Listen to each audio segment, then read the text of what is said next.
तो I am sure कि आप लोगों में से काफ़ी लोगों ने इंडिया के बाहर से कभी ना कभी कोई शिपमेंट ज़रूर मंगवाई होगी। मैंने भी मंगवाई थी, जो डीएचएल के थ्रू आई थी। डीएचएल जो कि एक लॉजिस्टिक कंपनी है और मतलब एक्सप्रेस डिलीवरीज करती है और बाकी उसकी सर्विसेज भी हैं। तो उसके थ्रू मेरा भी शिपमेंट आना था, जो कि चाइना हांगकांग से आना था।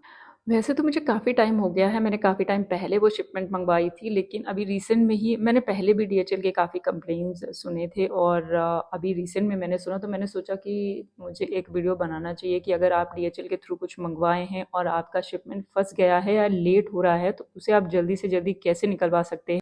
मैंने अरमानी का एक बैग ऑर्डर किया था, जो कि इंडिया में भी था लेकिन उस टाइम अवेलेबल नहीं था, तो मैंने सोचा बाहर से ही मंगवा लेते। तो मैंने वो ऑर्डर प्लेस कर दिया, तो वो चाइना से, हांगकांग से आना था यहाँ पे डीएचएल के थ्रू। तो जब वो इंडिया में पहुंचा दिल्ली में, फिर कस्टम क्लियरेंस के लिए जब पहुंचा, तो भाई साहब मैंने बहुत सारे पंगे फेस किए। जैसे कि जब वो कस्टम क्लियरेंस के लिए पहुंचा, तो मुझे वहाँ से कॉल आया कि आपका शिपमेंट आ गया है, आप जल्दी से जल्दी आपका डॉक्यूमेंट्स भेज कर केवाईसी करा लीजिए, और अगर उसमें कुछ प्रॉब्लम होती है, लेट होता है, तो आपको कस्टम चार्जेस पे करने पड़ेंगे। तो मैंने फर्स्ट डे में ही जैसे मुझे मैसेज या मेल आया, मैंने कॉल कर दिया उन्हें और डॉक्यूमेंट्स भेज दिए, तो मेरा केवाईसी जो था वो रिजेक्ट कर दिया गया। तो मैंने कस्टमर केयर को फ़ोन किया, उन्होंने कहा कि आपका जो केवाईसी है वो इसलिए रिजेक्ट हुआ है क्योंकि आपका जो एड्रेस आपने दिया है शिपमेंट को डिलीवर करने के लिए, वो बहुत ही शॉर्ट है और ऐसे शॉर्ट एड्रेसेस जो होते हैं वो कभी भी केवाईसी में पास नहीं होते हैं।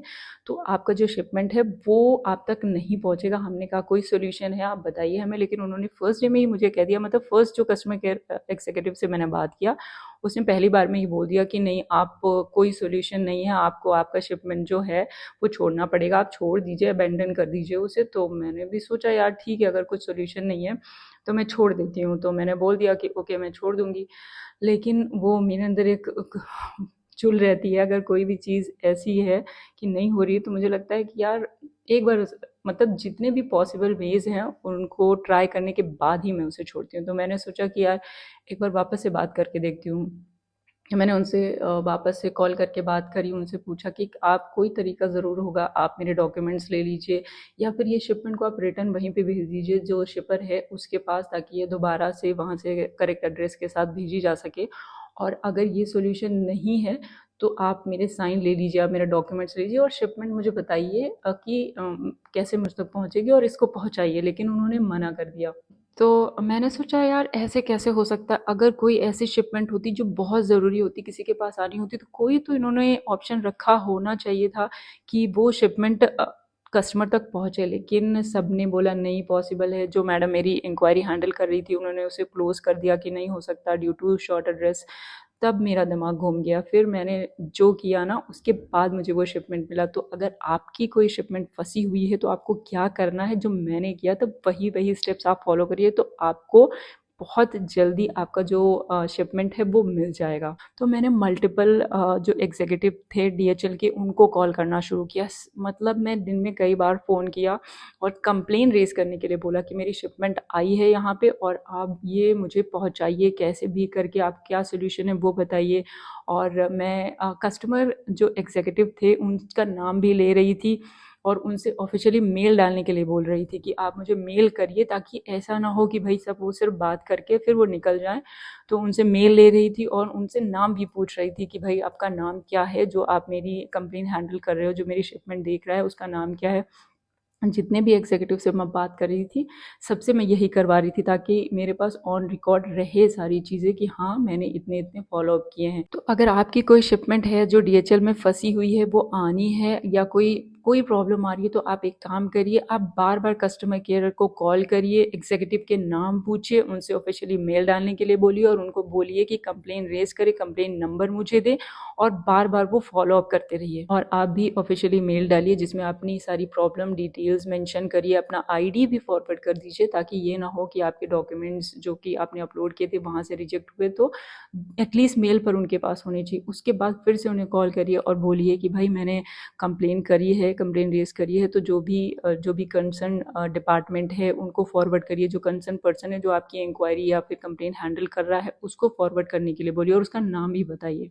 ट्राई करिए कि आपका जो शिपमेंट है वो 14 दिन के अंदर ही क्लियर हो जाए, क्योंकि कस्टम में क्लियर ना होने के बाद हो सकता है उसे अबैंडन कर दे, या फिर उसमें बहुत ज़्यादा टाइम लगता है और बहुत ज़्यादा कस्टम चार्जेस भी लगते हैं।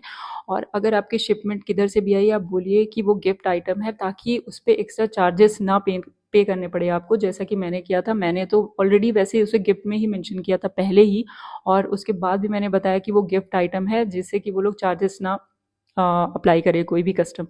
उसके बाद भी उन्होंने बहुत लेट कर दिया, उसके बाद भी वो लोग मना ही कर रहे थे कि भाई नहीं हो सकता।